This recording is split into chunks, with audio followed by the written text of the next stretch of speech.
Isabelle Eberhardt. Yasmina, conte algérien.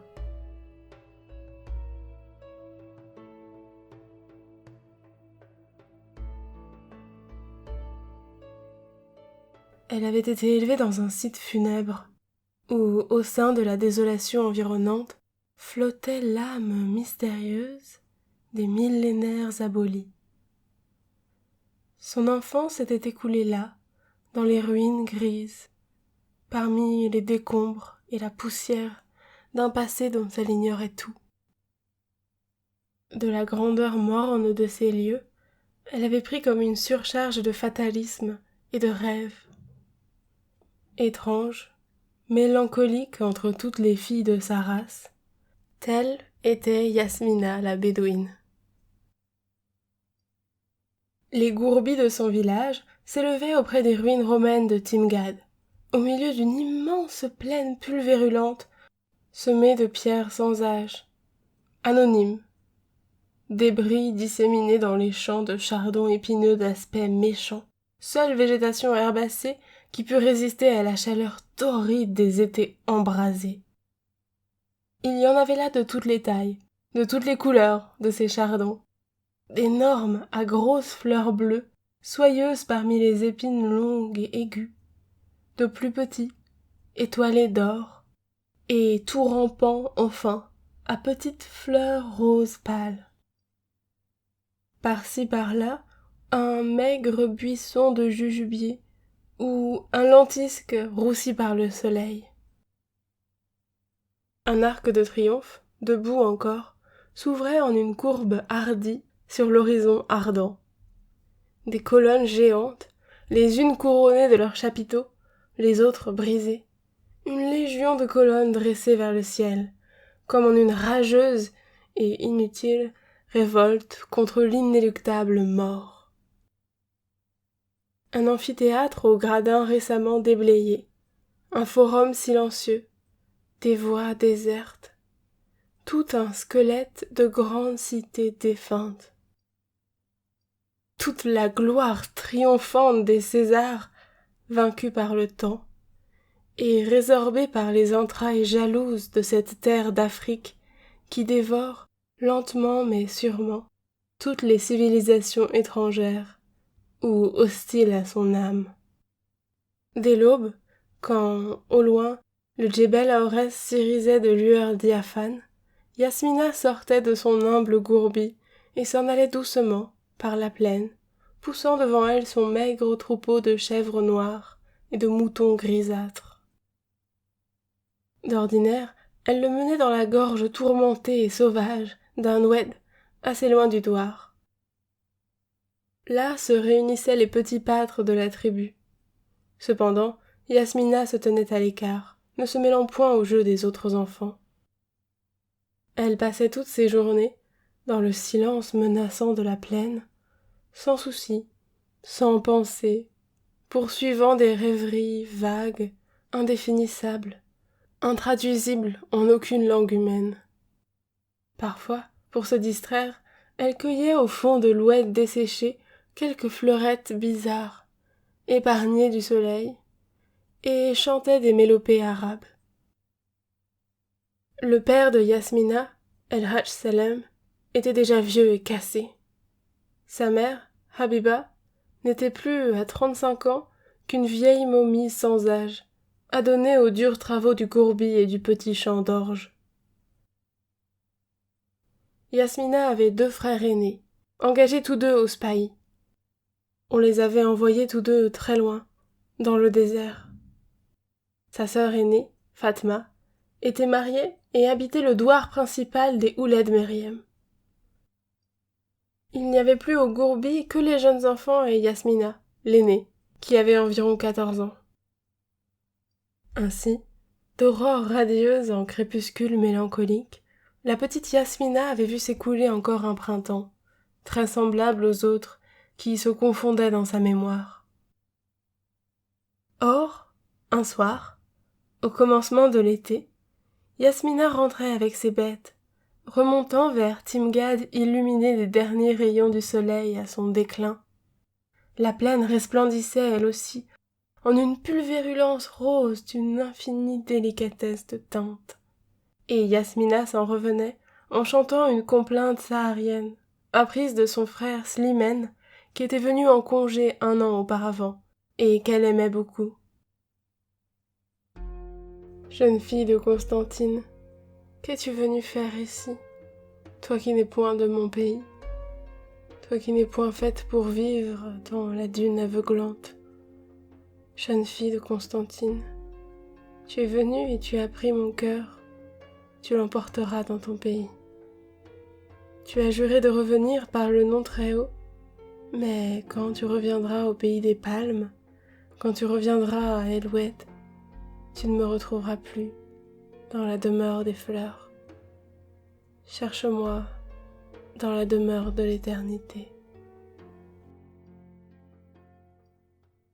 Et doucement, la chanson plaintive s'envolait dans l'espace illimité.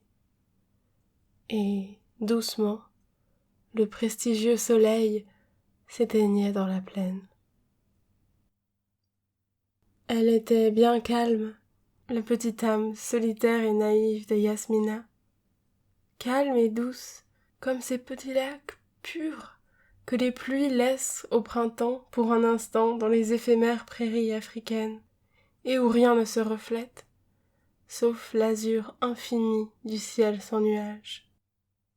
Quand Yasmina rentra, sa mère lui annonça qu'on allait la marier à Mohamed El Aour, cafetier à Batna.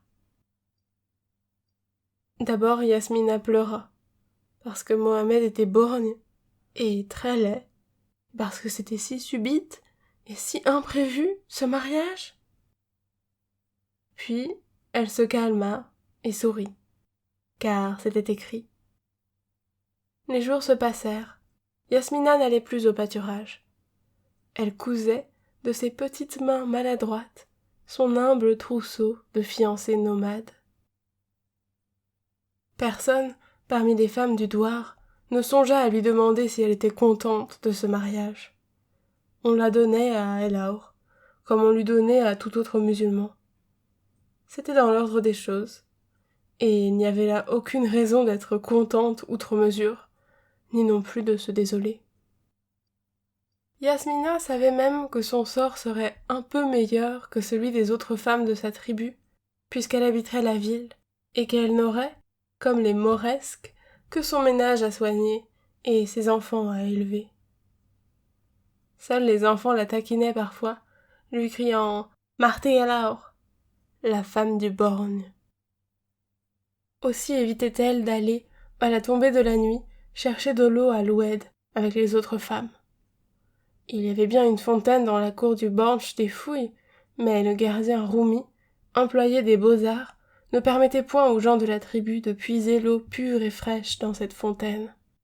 Ils étaient donc réduits à se servir de l'eau saumâtre de l'oued, où piétinaient matin et soir les troupeaux. De là l'aspect maladif des gens de la tribu, continuellement atteints de fièvre maligne.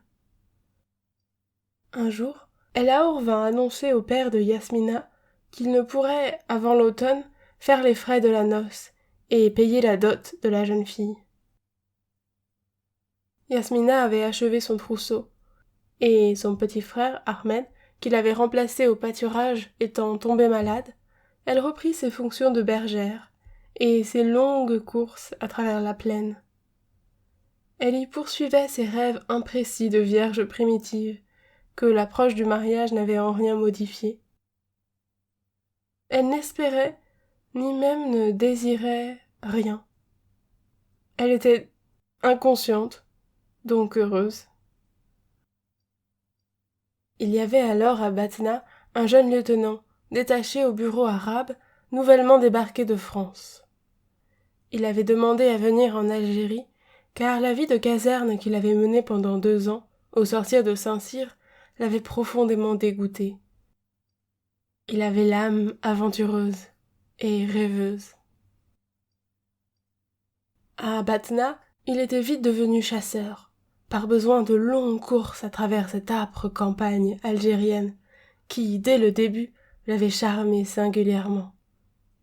Tous les dimanches, seul, il s'en allait à l'aube, suivant au hasard les routes raboteuses de la plaine et parfois les sentiers ardus de la montagne. Un jour, accablé par la chaleur de midi, il poussa son cheval dans le ravin sauvage où Yasmina gardait son troupeau. Assis sur une pierre, à l'ombre d'un rocher rougeâtre où des genévriers odorants croissaient, Yasmina jouait distraitement avec des brindilles vertes et chantait une complainte bédouine où, comme dans la vie, l'amour et la mort se côtoient. L'officier était là, et la poésie sauvage du lieu lui plut.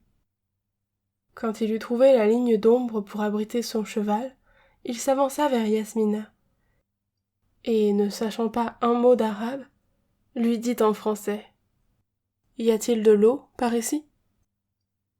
Sans répondre, Yasmina se leva pour s'en aller, inquiète, presque farouche. « Pourquoi as-tu peur de moi ? Je ne te ferai pas de mal, » dit-il, amusé déjà par cette rencontre. Mais elle fuyait l'ennemi de sa race vaincue, et elle partit. Longtemps, l'officier la suivit des yeux. Yasmina lui était apparue, svelte et fine sous ses haillons bleus, avec son visage bronzé d'un pur ovale, où les grands yeux noirs de la race berbère scintillaient mystérieusement, avec leur expression sombre et triste. Contredisant étrangement le contour, sensuel à la fois et enfantin des lèvres sanguines, un peu épaisses. Passés dans le lobe de ses oreilles gracieuses, 2 lourds anneaux de fer encadraient cette figure charmante. Sur le front, juste au milieu, la croix berbère était tracée en bleu, symbole inconnu, inexplicable chez ces peuplades autochtones qui ne furent jamais chrétiennes, et que l'islam vint prendre toute sauvage et fétichiste pour sa grande floraison de foi et d'espérance. Sur sa tête aux lourds cheveux laineux, très noirs, Yasmina portait un simple mouchoir rouge, roulé en forme de turban, évasé et plat.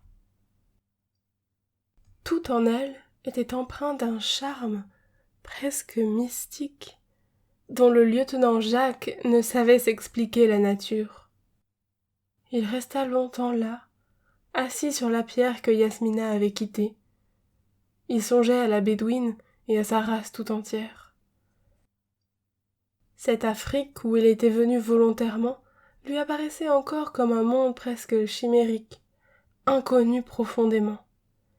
Et le peuple arabe, par toutes les manifestations extérieures de son caractère, le plongeait en un constant étonnement. Ne fréquentant presque pas ses camarades du cercle, il n'avait point encore appris à répéter les clichés ayant cours en Algérie, et si nettement hostile, a priori, à tout ce qui est arabe et musulman. Il était encore sous le coup du grand enchantement, de la griserie intense de l'arrivée, et il s'y abandonnait voluptueusement. Jacques, issu d'une famille noble des Ardennes, élevé dans l'austérité d'un collège religieux de province, avait gardé, à travers ses années de Saint-Cyrien, une âme de montagnard, encore relativement très fermée à cet esprit moderne, frondeur et sceptique de parti pris, qui mène rapidement à toutes les décrépitudes morales. Il savait donc encore voir par lui-même, et s'abandonner sincèrement à ses propres impressions. Sur l'Algérie, il ne savait que l'admirable épopée de la conquête et de la défense, l'héroïsme sans cesse déployé, de part et d'autre, pendant 30 années. Cependant, intelligent, peu expansif, il était déjà porté à analyser ses sensations, à classifier en quelque sorte ses pensées. Ainsi, le dimanche suivant, quand il se vit reprendre le chemin de Timgad, eut-il la sensation très nette qu'il n'y allait que pour revoir la petite bédouine. Encore très pur et très noble, il n'essayait point de truquer avec sa conscience. Il s'avouait parfaitement qu'il n'avait pu résister à l'envie d'acheter des bonbons, dans l'intention de lier connaissance avec cette petite fille dont la grâce étrange, le captivait si invinciblement, et à laquelle, toute la semaine durant, il n'avait fait que penser. Et maintenant, parti dès l'aube par la belle route de Lambèse, il pressait son cheval, pris d'une impatience qui l'étonnait lui-même. Ce n'était en somme que le vide de son cœur, à peine sorti des limbes enchantés de l'adolescence, sa vie solitaire loin du pays natal, la presque virginité de sa pensée que les débauches de Paris n'avaient point souillée. Ce n'était que ce vide profond qui le poussait vers l'inconnu troublant qu'il commençait à entrevoir au-delà de cette ébauche d'aventure bédouine. Enfin, il s'enfonça dans l'étroite et profonde gorge de l'Oued desséchée. Ça et là, sur les grisailles fauves des broussailles, un troupeau de chèvres jetait une tache noire à côté de celle, blanche, d'un troupeau de moutons. Et Jacques chercha, presque anxieusement, celui de Yasmina. Comment se nomme-t-elle? Quel âge a-t-elle? Voudra-t-elle me parler, cette fois? Ou bien s'enfuira-t-elle, comme l'autre jour? Jacques se posait toutes ces questions avec une inquiétude croissante. D'ailleurs, comment allait-il lui parler, puisque, bien certainement, elle ne comprenait pas un mot de français, et que lui ne savait même pas le sabir. Enfin, dans la partie la plus déserte de l'Oued, il découvrit Yasmina, couchée à plat ventre parmi ses agneaux, et la tête soutenue par ses deux mains. Dès qu'elle l'aperçut, elle se leva, hostile de nouveau. Habituée à la brutalité et au dédain des employés et des ouvriers des ruines, elle haïssait tout ce qui était chrétien. Mais Jacques souriait, et il n'avait pas l'air de lui vouloir du mal. D'ailleurs, elle voyait bien qu'il était tout jeune, et très beau, sous sa simple tenue de toile blanche. Elle avait auprès d'elle une petite guerba, suspendue entre 3 piquets, formant faisceau. Jacques lui demanda à boire, par signe. Sans répondre, elle lui montra du doigt la guerba. Il but, puis il lui tendit une poignée de bonbons roses. Timidement, sans oser encore avancer la main, elle dit en arabe, avec un demi-sourire, et levant pour la première fois ses yeux sur ceux du roumi. « Auchnois, qu'est-ce ?» « C'est bon, dit-il, riant de son innocence, mais heureux que la glace fût enfin rompue. Elle croqua un bonbon, puis soudain, avec un accent un peu rude, elle dit « Merci. »« Non, non, prends-les tous. »« Merci. Merci, monsieur, merci. »« Comment t'appelles-tu » Longtemps, elle ne comprit pas. Enfin, comme il s'était mis à lui citer tous les noms de femmes arabes qu'il connaissait, elle sourit et dit « Smina ». Alors, il voulut la faire asseoir près de lui, pour continuer la conversation. Mais, prise d'une frayeur subite, elle s'enfuit. Toutes les semaines, quand approchait le dimanche, Jacques se disait qu'il agissait mal, que son devoir était de laisser en paix cette créature innocente dont tout le séparait, et qu'il ne pourrait jamais que faire souffrir. Mais il n'était plus libre d'aller à Timgad ou de rester à Batna, et il partait. Bientôt, Yasmina n'eut plus peur de Jacques. Toutes les fois, elle vint d'elle-même s'asseoir près de l'officier, et elle essaya de lui faire comprendre des choses dont le sens lui échappait la plupart du temps, malgré tous les efforts de la jeune fille. Alors, voyant qu'il ne parvenait pas à la comprendre, elle se mettait à rire. Et alors, ce rire de gorge qui lui renversait la tête en arrière, découvrant ses dents d'une blancheur laiteuse, donnait à Jacques une sensation de désir et une prescience de volupté grisante. En ville, Jacques s'acharnait à l'étude de l'arabe algérien. Son ardeur faisait sourire ses camarades. Déjà, Jacques aimait Yasmina, follement, avec toute l'intensité débordante d'un premier amour, chez un homme à la fois très sensuel et très rêveur, en qui l'amour de la chair se spiritualisait, revêtait la forme d'une tendresse vraie. Cependant, ce que Jacques aimait en Yasmina, en son ignorance absolue de l'âme de la bédouine, c'était un être purement imaginaire, issu de son imagination et bien certainement fort peu semblable à la réalité. Souriante, avec cependant une ombre de mélancolie dans le regard, Yasmina écoutait Jacques lui chanter, maladroitement encore, toute sa passion qu'il n'essayait même plus d'enchaîner. « C'est impossible, disait-elle, avec dans la voix une tristesse déjà douloureuse. Toi, tu es un roumi, un kéfer, et moi je suis musulmane.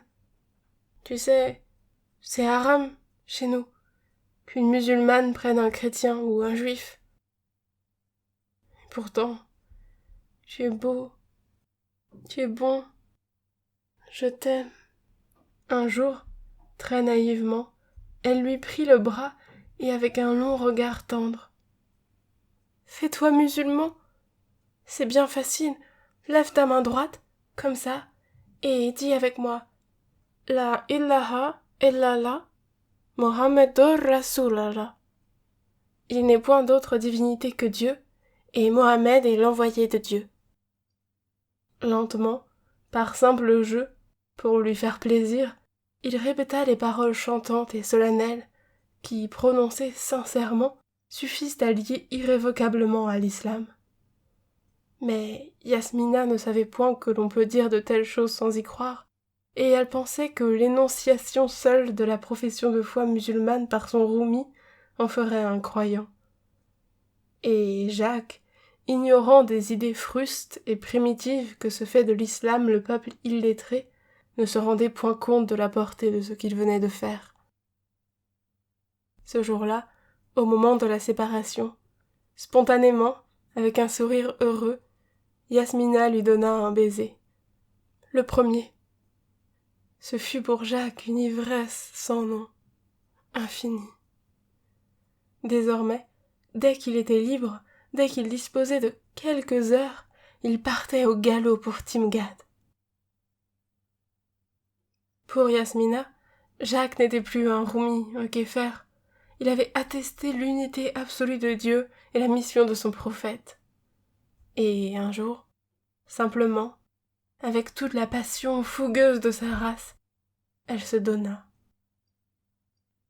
Ils eurent un instant d'anéantissement ineffable, après lequel ils se réveillèrent, l'âme illuminée d'une lumière nouvelle, comme s'ils venaient de sortir des ténèbres. Maintenant, Jacques pouvait dire à Yasmina presque toutes les choses douces ou poignantes dont était remplie son âme, tant ses progrès en arabe avaient été rapides. Parfois, il la priait de chanter. Alors, couché près de Yasmina, il mettait sa tête sur ses genoux, et les yeux clos, il s'abandonnait à une rêverie imprécise, très douce. Depuis quelque temps, une idée singulière venait le hanter, et quoique la sachant bien enfantine, bien irréalisable, il s'y abandonnait, y trouvant une jouissance étrange. Tout quitter, à jamais, renoncer à sa famille, à la France, rester pour toujours en Afrique avec Yasmina, même démissionner, et s'en aller, avec elle toujours, sous le burnous et le turban, mener une existence insoucieuse et lente dans quelque czar du sud. Quand Jacques était loin de Yasmina, il retrouvait toute sa lucidité, et il souriait de ses enfantillages mélancoliques. Mais dès qu'il se retrouvait auprès d'elle, il se laissait aller à une sorte d'assouplissement intellectuel, d'une douceur indicible. Il la prenait dans ses bras, et plongeant son regard dans l'ombre du sien, il lui répétait à l'infini ce mot de tendresse arabe, si doux, Aziza, Aziza, Aziza. Yasmina ne se demandait jamais quelle serait l'issue de ses amours avec Jacques. Elle savait que beaucoup d'entre les filles de sa race avaient des amants, qu'elles se cachaient soigneusement de leur famille, mais que, généralement, cela finissait par un mariage. Elle vivait. Elle était heureuse simplement, sans réflexion et sans autre désir que celui de voir son bonheur durer éternellement. Quant à Jacques, il voyait bien clairement que leur amour ne pouvait durer ainsi indéfiniment, car il concevait l'impossibilité d'un mariage entre lui, qui avait une famille là-bas au pays, et cette petite bédouine, qui ne pouvait même pas songer à transporter dans un autre milieu, sur un sol lointain et étranger. Elle lui avait bien dit que l'on devait la marier à un kawadji de la ville, vers la fin de l'automne, mais c'était si loin cette fin d'automne. Et lui aussi, Jacques, s'abandonnait à la félicité de l'heure. Quand ils voudront me donner aux borgnes, tu me prendras et tu me cacheras quelque part dans la montagne, loin de la ville, pour qu'ils ne me retrouvent plus jamais. Moi j'aimerais habiter la montagne, où il y a de grands arbres qui sont plus vieux que les plus anciens de vieillards, et où il y a de l'eau fraîche et pure qui coule à l'ombre. Et puis il y a des oiseaux qui ont des plumes rouges, vertes et jaunes, et qui chantent. Je voudrais les entendre, et dormir à l'ombre, et boire de l'eau fraîche. Tu me cacheras dans la montagne et tu viendras me voir tous les jours. J'apprendrai à chanter comme les oiseaux, et je chanterai pour toi. Après, je leur apprendrai ton nom, pour qu'ils me le redisent quand tu seras absent. Yasmina lui parlait ainsi parfois, avec son étrange regard sérieux et ardent. Mais, disait-elle, les oiseaux de Tchebel Tougour sont des oiseaux musulmans. Ils ne sauront pas chanter ton nom de Rumi. Ils ne sauront te dire qu'un nom musulman. Et c'est moi qui dois te le donner pour leur apprendre. Tu t'appelleras Mabrouk. Ça nous portera bonheur. Pour Jacques, cette langue arabe était devenue une musique suave, parce que c'était sa langue à elle, et que tout ce qui était elle l'enivrait. Jacques ne pensait plus, il vivait, et il était heureux. Un jour, Jacques apprit qu'il était désigné pour un poste du sud oranais. Il lut et relut l'ordre implacable, sans autre sens pour lui que celui-ci. Partir, quitter Yasmina, la laisser marier à ce cafetier borgne et ne plus jamais la revoir. Pendant des jours et des jours, désespérément, il chercha un moyen quelconque de ne pas partir, une permutation avec un camarade, mais en vain. Jusqu'au dernier moment, tant qu'il avait pu conserver la plus faible lueur d'espérance, il avait caché à Yasmina le malheur qui allait les frapper. Pendant ces nuits d'insomnie et de fièvre, il en était arrivé à prendre des résolutions extrêmes. Tantôt il se décidait à risquer le scandale retentissant d'un enlèvement et d'un mariage. Tantôt il songeait à donner sa démission, à tout abandonner pour sa Yasmina, à devenir en réalité ce Mabrouk qu'elle rêvait de faire de lui. Mais toujours, une pensée venait l'arrêter. Il y avait là-bas, dans les Ardennes, un vieux père et une mère aux cheveux blancs qui mourraient certainement de chagrin si leur fils, le beau lieutenant Jacques, comme on l'appelait au pays, faisait toutes ces choses qui passaient par son cerveau embrasé aux heures lentes des nuits mauvaises. Yasmina avait bien remarqué la tristesse et l'inquiétude croissante de son Mabrouk, et, n'osant encore lui avouer la vérité, il lui disait que sa vieille mère était bien malade, là-bas, fille Franza. Et Yasmina essayait de le consoler, de lui inculquer son tranquille fatalisme. « Mektoub, disait-elle, nous sommes tous sous la main de Dieu, et tous nous mourrons pour retourner à lui. Ne pleure pas, Mabrouk, c'est écrit. Oui, songeait-il amèrement, nous devons tous, un jour ou l'autre, être à jamais séparés de tout ce qui nous est cher. Pourquoi donc le sort, ce Mektoub dont elle me parle, nous sépare-t-il donc prématurément, tant que nous sommes en vie, tous deux. Enfin, peu de jours avant celui fixé irrévocablement pour son départ, Jacques partit pour Timgad. Il allait, plein de crainte et d'angoisse, dire la vérité à Yasmina. Cependant, il ne voulait point lui dire que leur séparation serait, probablement, certainement même, éternelle. Il lui parla simplement d'une mission devant durer 3 ou 4 mois. Jacques s'attendait à une explosion de désespoir déchirant. Mais, debout devant lui, elle ne broncha pas, continua de le regarder bien en face, comme si elle eût voulu lire dans ses pensées les plus secrètes. Et ce regard lourd, sans expression compréhensible pour lui, le troubla infiniment. Mon Dieu, allait-elle donc croire qu'il l'abandonnait volontairement? Comment lui expliquer la vérité? Comment lui faire comprendre qu'il n'était pas le maître de sa destinée? Pour elle, un officier français était un être presque tout-puissant, absolument libre de faire tout ce qu'il voulait. Et Yasmina continuait de regarder Jacques bien en face, les yeux dans les yeux. Elle gardait le silence. Il ne put supporter plus longtemps ce regard qui semblait le condamner. Il la saisit dans ses bras. « Oh, Aziza, Aziza, dit-il, tu te fâches contre moi. Ne vois-tu donc pas que mon cœur se brise, que je ne m'en irai jamais, si seulement je pouvais rester ?» Elle fronça ses fins sourcils noirs. « Tu mens, dit-elle. Tu mens. Tu n'aimes plus Yasmina, ta maîtresse, ta femme, ta servante, celle à qui tu as pris sa virginité. C'est bien toi qui tiens à t'en aller.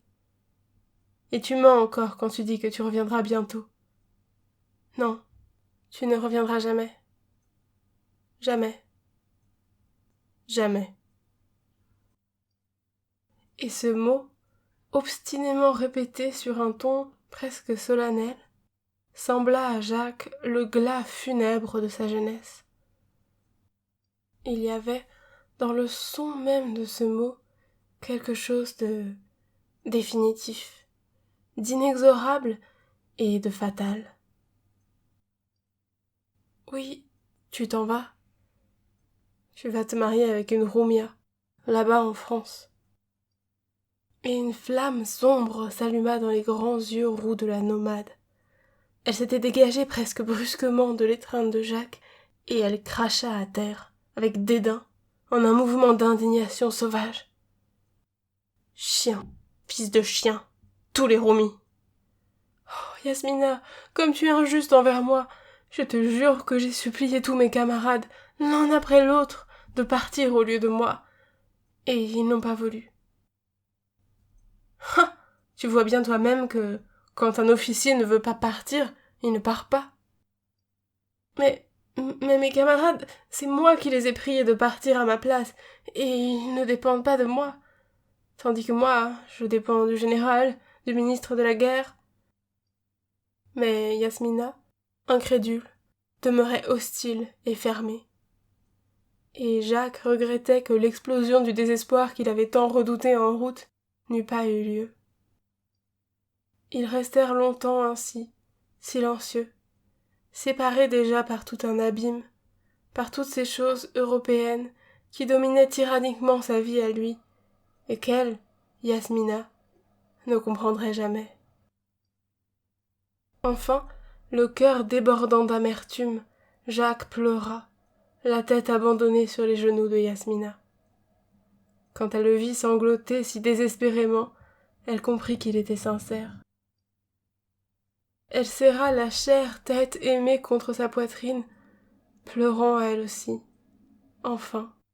« Mabrouk, prunelle de mes yeux, ma lumière. Oh, petite tache noire de mon cœur, ne pleure pas, mon Seigneur.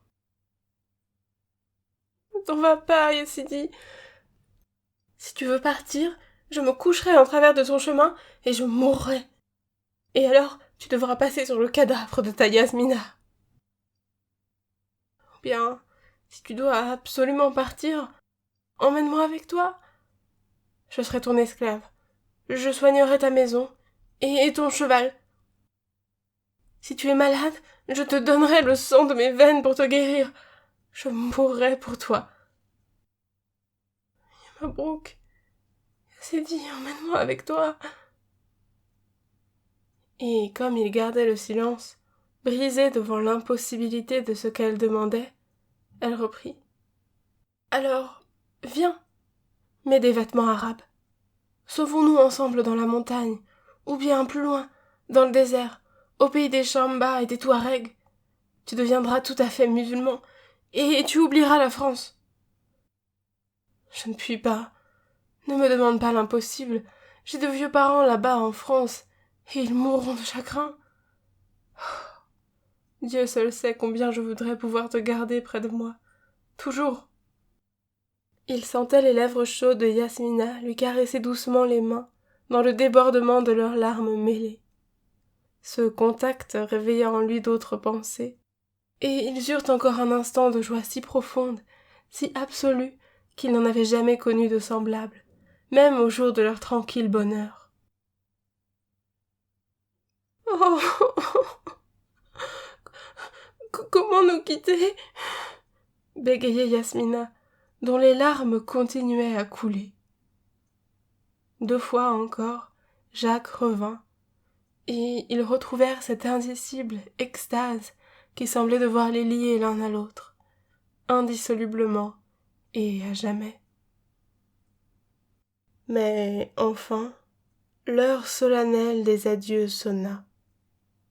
De ces adieux que l'un savait et que l'autre pressentait, éternels. Dans leur dernier baiser, ils mirent toute leur âme. Longtemps, Yasmina écouta retentir au loin le galop cadencé du cheval de Jacques. Quand elle ne l'entendit plus, et que la plaine fut retombée au lourd silence accoutumé, la petite bédouine se jeta la face contre terre et pleura. 1 mois s'étant écoulé depuis le départ de Jacques, Yasmina vivait en une sorte de torpeur morne. Toute la journée, seule désormais dans son oued sauvage, elle demeurait couchée à terre, immobile. En elle, aucune révolte contre Mektoub, auquel, dès sa plus tendre enfance, elle était habituée à attribuer tout ce qui lui arrivait, en bien comme en mal. Simplement, une douleur infinie, une souffrance continue, sans trêve ni repos, la souffrance cruelle et injuste des êtres inconscients, enfants ou animaux, qui n'ont même pas l'amère consolation de comprendre pourquoi ou comment ils souffrent. Comme tous les nomades, mélange confus où le sang asiatique s'est perdu au milieu des tribus autochtones, Chaouia, Berbères, etc., Yasmina n'avait de l'islam qu'une idée très vague. Elle savait, sans toutefois se rendre compte de ce que cela signifiait, qu'il y a un Dieu, seul, unique, éternel, qui a tout créé et qui est Rab el-Alemin, souverain des univers, que Mohammed est son prophète et que le Coran est l'expression écrite de la religion. Elle savait aussi réciter les 2 ou 3 courtes sourates du Coran qu'aucun musulman n'ignore. Yasmina ne connaissait d'autres Français que ceux qui gardaient les ruines et travaillaient aux fouilles, et elle savait bien tout ce que sa tribu avait eu à en souffrir. De là, elle concluait que tous les Roumis étaient les ennemis irréconciliables des Arabes. Jacques avait fait tout son possible pour lui expliquer qu'il y a des Français qui ne haïssent point les musulmans. Mais en lui-même, il savait bien qu'il suffit de quelques fonctionnaires ignorants et brutaux pour rendre la France haïssable aux yeux de pauvres villageois illettrés et obscurs. Yasmina entendait tous les Arabes des environs se plaindre d'avoir à payer des impôts écrasants, d'être terrorisés par l'administration militaire, d'être spoliés de leurs biens, et elle en concluait que, Probablement ces Français bons et humains dont lui parlait Jacques ne venaient pas dans son pays, qu'ils restaient quelque part, au loin. Tout cela, dans sa pauvre intelligence inculte, dont les forces vives dormaient profondément, était très vague, et ne la préoccupait d'ailleurs nullement. Elle n'avait commencé à penser, très vaguement, que du jour où elle avait aimé. Jadis, quand Jacques la quittait pour rentrer à Batna, elle restait songeuse. Qu'y faisait-il? Où vivait-il? Voyait-il d'autres femmes? Des Roumias qui sortent sans voile et qui ont des robes de soie et des chapeaux comme celles qui venaient visiter les ruines? Et une vague jalousie s'allumait alors dans son cœur. Mais depuis que Jacques était parti pour l'Oranie lointaine, Yasmina avait beaucoup souffert, et son intelligence commençait à s'affirmer. Parfois, dans sa solitude désolée, elle se mettait à chanter les complaintes qu'il avait aimées. Et alors, elle pleurait, entrecoupant de sanglots déchirants les couplets mélancoliques, appelant son Mabrouk chéri par les plus doux noms qu'elle avait coutume de lui donner, le suppliant de revenir, comme s'il pouvait l'entendre. Elle était illettrée, et Jacques ne pouvait lui écrire, car elle n'eût osé montrer à qui que ce soit les lettres de l'officier, pour se les faire traduire. Elle était donc restée sans nouvelles de lui. Un dimanche, tandis qu'elle rêvait tristement, elle vit arriver, du côté de Batna, un cavalier indigène, monté sur un fougueux cheval gris. Le cavalier, qui portait la tenue des officiers indigènes de Spahi, poussa son cheval dans le lit de l'Oued. Il semblait chercher quelqu'un. Apercevant la petite fille, il l'interpella. « N'es-tu point Smina ben Haj Salem ?»« Qui es-tu? Et comment me connais-tu ?»« Alors c'est bien toi? Moi, je suis shérif Ben Ali Chambi, sous-lieutenant de Spahi, et ami de Jacques. C'est bien toi qui étais sa maîtresse ?» Épouvantée de voir son secret en possession d'un musulman, Yasmina voulut fuir. Mais l'officier la saisit par le poignet et la retint de force. « Où vas-tu, fille du péché? J'ai fait toute cette longue course pour voir ta figure, et tu te sauves. » Elle faisait de vains efforts pour se dégager. « Lâche-moi, lâche-moi, je ne connais personne, je n'étais la maîtresse de personne. » Shérif se mit à rire. « Si, tu étais sa maîtresse, fille du péché, et je devrais te couper la tête pour cela. Bien que Jacques soit un frère pour moi. Viens là-bas, au fond de l'Oued. Personne ne doit nous voir. J'ai une lettre de Jacques pour toi, et je vais te la lire. » Joyeusement, elle battit des mains. Jacques lui faisait savoir qu'elle pouvait avoir toute confiance en Shérif, et que, s'il lui arrivait jamais malheur, elle devrait s'adresser à lui. Il lui disait qu'il ne pensait qu'à elle, qu'il lui était toujours resté fidèle. Il terminait en lui jurant de toujours l'aimer, de ne jamais l'oublier et de revenir un jour la reprendre. Beau serment, jeune résolution irrévocable, et que le temps efface et anéantit bien vite, comme tout le reste. Yasmina pria Shérif de répondre à Jacques qu'elle aussi l'aimait toujours, qu'elle lui resterait fidèle tant qu'elle vivrait, qu'elle resterait son esclave, soumise et aimante, et qu'elle aimerait être le sol sous ses pieds. Shérif sourit. « Si tu avais aimé un musulman, dit-il, il t'aurait épousée selon la loi, et tu ne serais pas ici à pleurer. » Mektoub. Et l'officier remonta sur son étalon gris et repartit au galop, soulevant un nuage de poussière. Jacques craignait d'attirer l'attention des gens du douar, et il différa longtemps l'envoi de sa seconde lettre à Yasmina. Si longtemps que, quand il voulut lui écrire, il apprit que Shérif était parti pour un poste du Sahara. Peu à peu, après le grand désespoir de la première heure, la paix s'était faite dans le cœur de Jacques. Dans le Ksar oranais où il vivait, il avait trouvé des camarades français très distingués, très lettrés, et dont l'un possédait une assez vaste bibliothèque. Jacques s'était mis à lire, à étudier des questions qui, jusque-là, lui étaient demeurées absolument étrangères. De nouveaux horizons s'ouvrirent à son esprit. Plus tard, il changea de poste. À Géryville, il fit la connaissance d'une jeune Espagnole, très belle, dont il devint amoureux. Et ainsi, l'image charmante de Yasmina se recula dans ces lointains vagues du souvenir, où tout s'embrume et finit de sombrer dans les ténèbres de l'oubli définitif. Mohamed El Aour vint enfin annoncer qu'il pouvait subvenir aux frais de la noce. L'on fixa pour celle-ci une date très rapprochée. Yasmina, passive, s'abandonnait à son sort. Par instinct d'amoureuse passionnée, elle avait bien senti que Jacques l'avait oubliée, et tout lui était désormais devenu égal.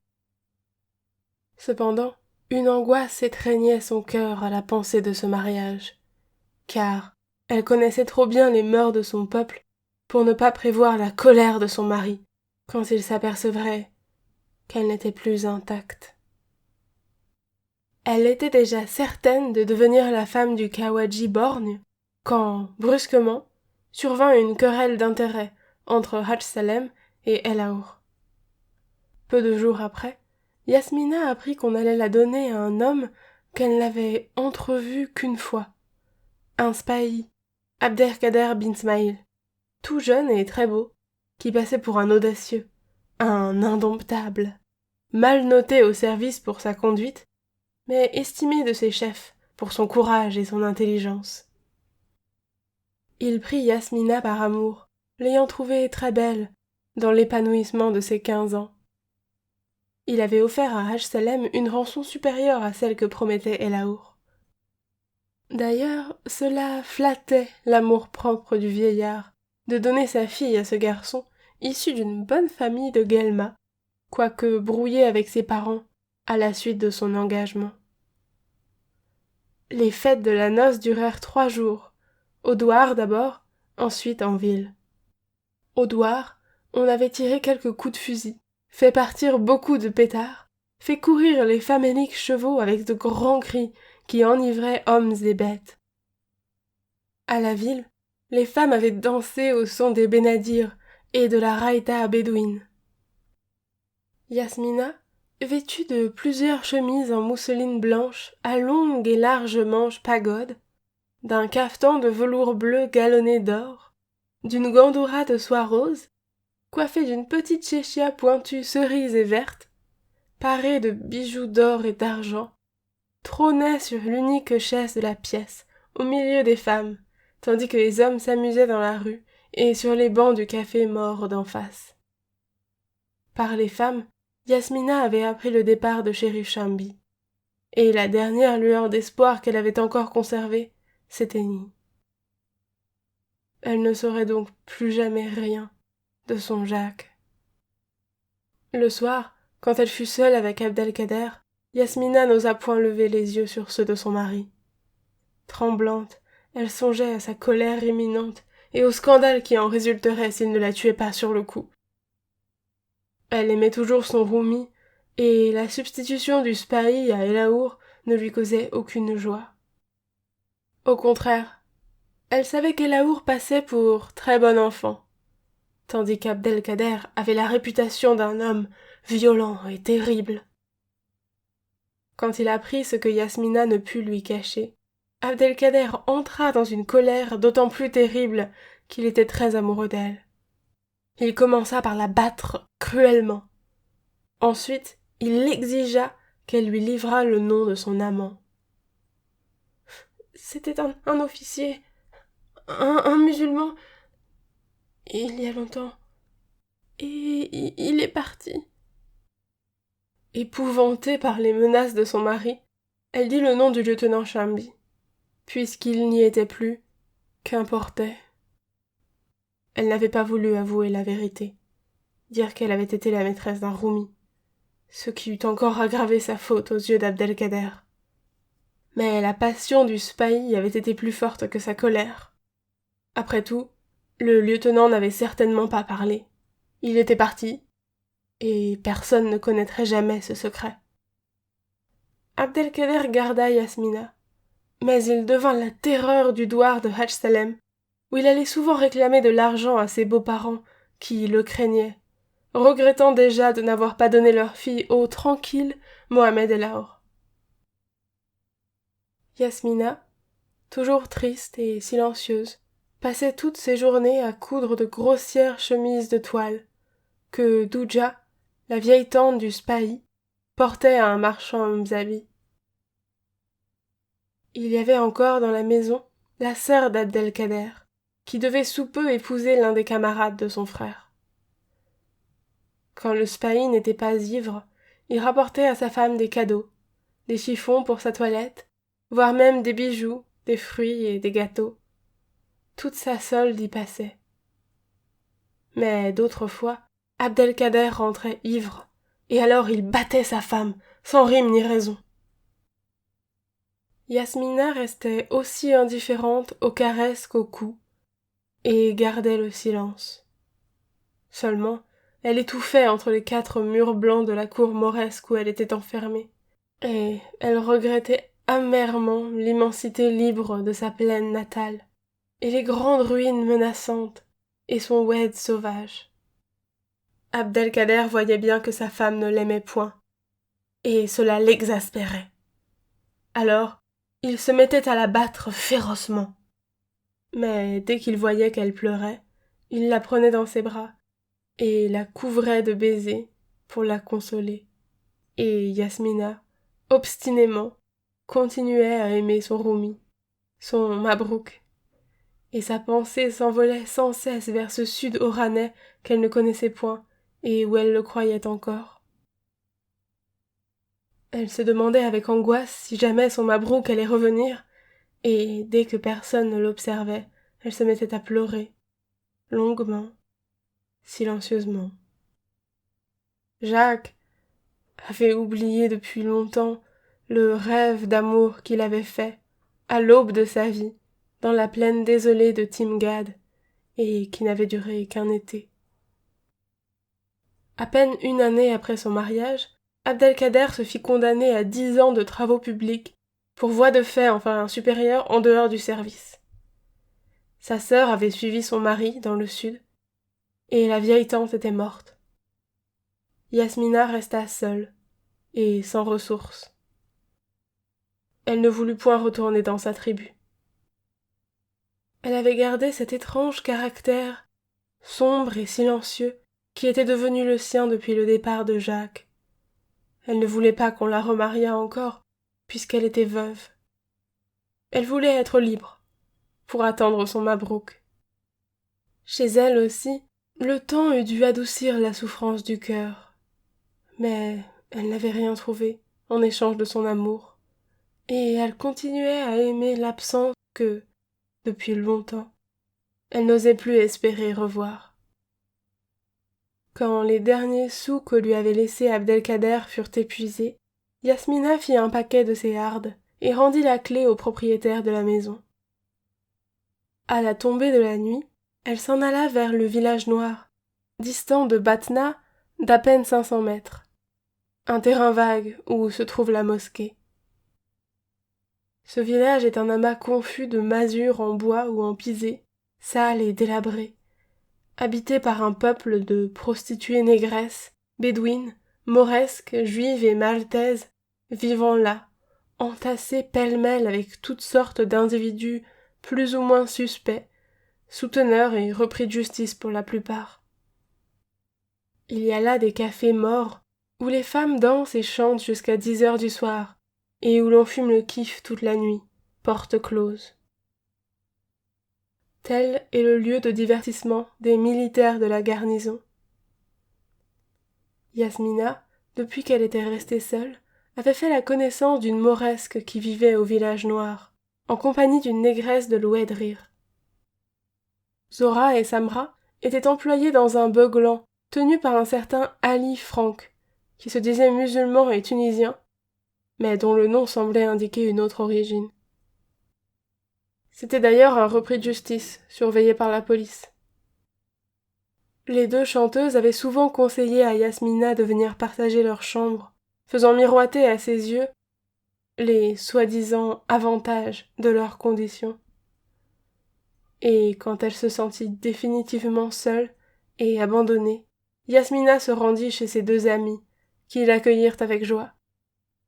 Ce soir-là, Yasmina dut paraître au café et chanter. C'était dans une longue salle basse et enfumée, dont le sol, hanté par les scorpions, était en terre battue, et dont les murs blanchis à la chaux étaient couverts d'inscriptions et de dessins, la plupart d'une obscénité brutale, œuvre des clients. Le long des deux murs parallèles, des tables et des bancs étaient alignés, laissant au milieu un espace assez large. Au fond, une table de bois servait de comptoir. Derrière, il y avait une sorte d'estrade en terre battue, recouverte de vieilles nattes usées. Les chanteuses étaient accroupies là. Il y en avait 7. Yasmina, ses deux amies, une bédouine nommée Afsia, une beaunoise, Aïcha, et 2 juives, Stitra et Raïl. La dernière, originaire du Kef, portait le costume des danseuses de Tunis, vêtue à la mode d'Égypte. Large pantalon blanc, petite veste en soie de couleur, et les cheveux flottants, noués seulement par un large ruban rouge. Elle était chaussée de petits souliers de satin blanc, sans quartier, à talons très hauts. Toutes avaient des bijoux en or et de lourds anneaux passés dans les oreilles. Cependant, la bédouine et la négresse portaient le costume saharien, une sorte d'ample voile bleu sombre, agrafé sur les épaules et formant tunique. Sur leur tête, elles portaient une coiffure compliquée, composée de grosses tresses en laine rouge, tordues avec les cheveux sur les tempes, des mouchoirs superposés, des bijoux attachés par des chaînettes. Quand l'une d'elles se levait pour danser dans la salle, entre les spectateurs, les autres chantaient sur l'estrade, battant des mains et du tambour, tandis qu'un jeune garçon jouait de la flûte arabe et qu'un juif grattait sur une espèce de mandoline. Leurs chansons et les gestes de leur danse étaient d'une impudeur ardente, qui enflammait peu à peu les spectateurs, très nombreux ce soir-là. Les plaisanteries et les compliments crus pleuvaient, en arabe, en français, plus ou moins mélangés de sabir. « T'es tout de même bien gironde, la môme !» dit un joyeux, enfant de Belleville, exilé en Afrique, qui semblait en admiration devant Yasmina, quand, à son tour, elle descendit dans la salle. Sérieuse et triste comme toujours, enveloppée dans sa résignation et dans son rêve, elle dansait pour ces hommes dont elle serait la proie dès la fermeture du bouge. Un brigadier indigène de Spahi, qui avait connu Abdelkader bin Smaïl et qui avait vu Yasmina, la reconnut. « Tiens, dit-il, voilà la femme d'Abdelkader ?» L'homme au trave, la femme en boîte, ça roule tout de même. Et ce fut lui qui, ce soir-là, rejoignit Yasmina dans le réduit noir qui lui servait de chambre. La pleine lune montait, là-bas, à l'Orient, derrière les dentelures assombries des montagnes de l'Aurès. Une lueur bleuâtre glissait sur les murs et les arbres, jetant des ombres profondes dans tous les renfoncements et les recoins qui semblaient des abîmes. Au milieu du terrain vague et aride, qui touche d'un côté à la muraille grise de la ville et à la porte de Lambèse, et de l'autre aux premières pentes de la montagne, la mosquée s'élevait, solitaire. Sans style et sans grâce de jour, dans la lumière magique de la lune, elle apparaissait diaphane et presque translucide, baignée d'un rayonnement imprécis. Du côté du village noir, des sons assourdis de Benadir et de Gasbah retentissaient. Devant le café d'Ali Franck, Une femme était assise sur le banc de bois, les coudes aux genoux, la tête entre les mains. Elle guettait les passants, mais avec un air d'indifférence profonde, presque de dégoût. D'une maigreur extrême, les joues d'un rouge sombre, les yeux caves et étrangement étincelants, les lèvres amincies et douloureusement serrées, elle semblait vieillie de 10 années, la charmante et fraîche petite bédouine des ruines de Timgad. Cependant, dans ce masque de douleur, presque d'agonie déjà, l'existence qu'elle menait depuis 3 années n'avait laissé qu'une ombre de tristesse plus profonde. Et malgré tout, elle était belle encore, d'une beauté maladive et plus touchante. Souvent, sa poitrine était douloureusement secouée par une toux prolongée et terrible qui teintait de rouge son mouchoir. Le chagrin, l'alcool et les 1000 agents délétères au milieu desquels elle vivait avaient eu raison de sa robuste santé de petite nomade habituée à l'air pur de la plaine. 5 années après le départ de Jacques pour le sud oranais, les fluctuations de la vie militaire l'avaient ramené à Batna. Il y vint avec sa jeune femme, délicate et jolie parisienne. Ils s'étaient connus et aimés sur la côte d'Azur, un printemps que Jacques, malade, était venu à Nice, en congé de convalescence. Jacques s'était bien souvenu de ce qu'il appelait maintenant son idylle bédouine, et en avait même parlé à sa femme. Mais tout cela était si loin, et l'homme qu'il était devenu ressemblait si peu au jeune officier d'autrefois. J'étais alors un adolescent, rêveur et enthousiaste. Si tu savais, ma chère, quelles idées ridicules étaient alors les miennes.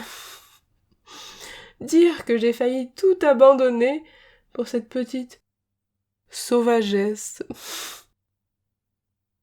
Si je m'étais laissé aller à cette folie, que serait-il advenu de moi? Dieu seul le sait. Oh, comme il lui semblait ridicule à présent, le petit lieutenant, sincère et ardent des débuts. Et il ne comprenait plus combien cette première forme de son moi conscient avait été meilleure et plus belle que la seconde, celle qui devait à l'esprit moderne, vaniteux, égoïste et frondeur, qu'il avait pénétré peu à peu. Or, ce soir-là, comme il était sorti avec sa femme, qui trouvait les 4 ou 5 rues rectilignes de la ville absolument dépourvues de charme, Jacques lui dit « Viens, je vais te montrer l'Éden des troupiers. Et surtout, beaucoup d'indulgence, car le spectacle te semblera parfois d'un naturalisme plutôt cru. » En route, ils rencontrèrent l'un des camarades de Jacques, également accompagné de sa femme. L'idée d'aller au village noir leur plut, et ils se mirent en route. Soucieux, à juste raison, d'éclairer le chemin, Jacques avait un peu pris les devants, laissant sa femme au bras de son ami. Mais comme il passait devant le café d'Ali Frank, Yasmina bondit et s'écria « Mabrouk, Mabrouk, toi ?» Jacques avait, lui aussi, rien qu'à ce nom, reconnu Yasmina, et un grand froid glacé avait envahi son cœur. Il ne trouvait pas un mot à lui dire, à celle que son retour réjouissait si follement. Il se maudissait mentalement d'avoir eu la mauvaise idée d'amener là sa femme. Quel scandale ne ferait pas, en effet, cette créature perdue de débauche quand elle saurait qu'elle n'avait plus rien à espérer de lui. Mabrouk, Mabrouk, tu ne me reconnais donc plus? Je suis Tasmina. Regarde-moi donc, embrasse-moi. Oh, je sais bien, j'ai changé. Mais cela passera. Je guérirai pour toi, puisque tu es là. » Il préféra en finir tout de suite, pour couper court à cette aventure désagréable. Maintenant, il possédait presque en perfection cette langue arabe dont elle lui avait appris jadis les premières syllabes, et lui dit « Écoute, ne compte plus sur moi. Tout est fini entre nous. Je suis marié et j'aime ma femme. Laisse-moi, et ne cherche plus à me revoir. Oublie-moi, cela vaudra mieux pour nous deux. » Les yeux grands ouverts, stupéfaite, elle le regardait. Alors, c'était donc vrai? La dernière espérance qui la faisait vivre venait de s'éteindre. Il l'avait oubliée. Il était marié et il aimait la Roumia, sa femme. Et elle qui l'avait adorée. Il ne lui restait plus qu'à se coucher dans un coin et à y mourir comme un chien abandonné. Dans son âme obscure, une révolte surgit contre l'injustice cruelle qui l'accablait. Elle se redressa soudain, hardie, menaçante. « Alors, pourquoi es-tu venu me chercher au fond de l'Oued, dans mon douar, où je vivais paisiblement avec mes chèvres et mes moutons? Pourquoi m'y avoir poursuivi? Pourquoi as-tu usé de toutes les ruses, de tous les sortilèges pour me séduire, m'entraîner, me prendre ma virginité? Pourquoi avoir répété traîtreusement avec moi les paroles qui font musulman celui qui les prononce? Pourquoi m'avoir menti et promis de revenir un jour me reprendre toujours? J'ai toujours sur moi, avec mes amulettes, la lettre que m'avait apportée le lieutenant Chambi. » Et elle tira de son sein une vieille enveloppe toute jaunie et déchirée, qu'elle brandit comme une arme, comme un irréfutable témoignage. Oui, pourquoi, Roumi, chien, fils de chien, viens-tu encore à cette heure, avec ta femme, 3 fois maudite, me narguer jusque dans ce bouge où tu m'as jeté, en m'abandonnant pour que j'y meure?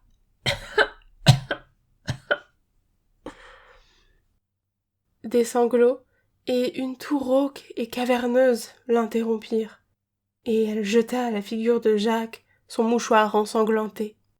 « Tiens, chacal, bois mon sang! Bois et sois content, assassin !» Jacques souffrait. Une honte et un regret lui étaient venus, en face de tant de misère. Mais que pouvait-il faire à présent? Entre la nomade et lui, l'abîme s'était creusé, plus profond que jamais.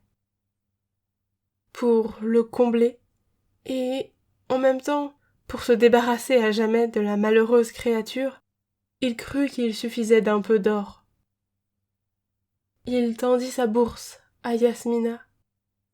« Tiens, dit-il, tu es pauvre et malade.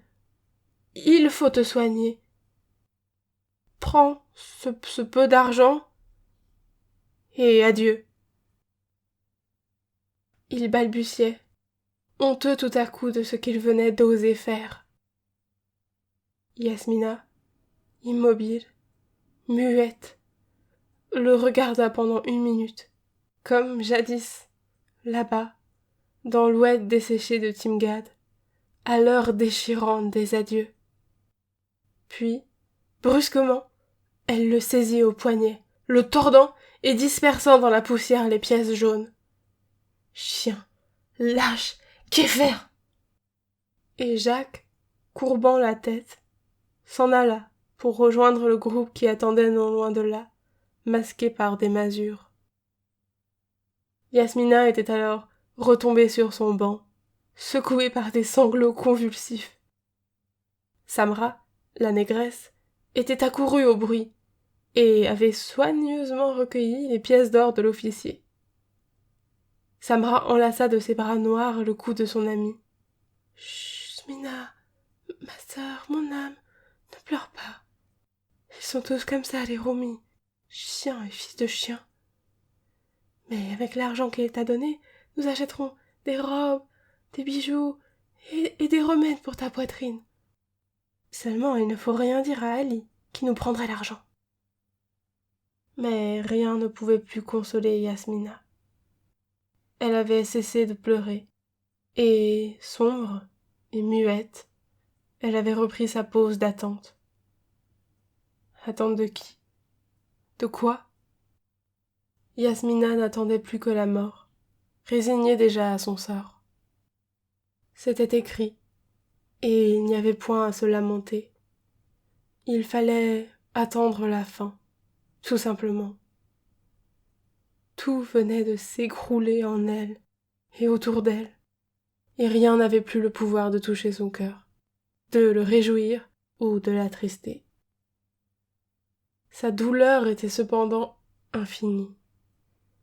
Elle souffrait surtout de savoir Jacques vivant et si près d'elle, si près et en même temps si loin, si loin. Comme elle eût préféré le savoir mort et couché là-bas dans ce cimetière des Romis derrière la porte de Constantine. Elle eût pu, inconsciemment, revivre là les heures charmantes de jadis, les heures d'ivresse et d'amour vécues dans l'oued desséché. Elle eût encore goûté là une joie douce et mélancolique, au lieu de ressentir les tourments effroyables de l'heure présente. Et surtout, il n'eût point aimé une autre femme, une Roumia. Elle sentait bien qu'elle en mourrait de douleur atroce. Jusque-là, seule l'espérance obstinée de revoir un jour Jacques, seule la volonté farouche de vivre encore pour le revoir, lui avait donné une force factice pour lutter contre la phtisie dévorante, rapide. Maintenant, Yasmina n'était plus qu'une loque de chair, abandonnée à la maladie et à la mort, sans résistance. D'un seul coup, le ressort de la vie s'était brisé en elle. Mais aucune révolte ne subsistait plus en son âme, presque éteinte. C'était écrit, et il n'est point de remède contre ce qui est écrit. Vers 11 heures, un spahi permissionnaire passa. Il s'étonna de la voir encore là, le dos appuyé contre le mur, les bras ballants, la tête retombant. « Hé, Smina, que fais-tu là? Je monte ?» Comme elle ne répondit pas, le beau soldat rouge revint sur ses pas. « Eh bien ?» dit-il surpris. « À quoi penses-tu, ma fille? Ou bien, tu es saoule ?» Il prit la main de Yasmina et se pencha sur elle. Le musulman se redressa aussitôt, un peu pâle. « Il n'y a de force et de puissance qu'en Dieu, » dit-il. Yasmina la bédouine n'était plus.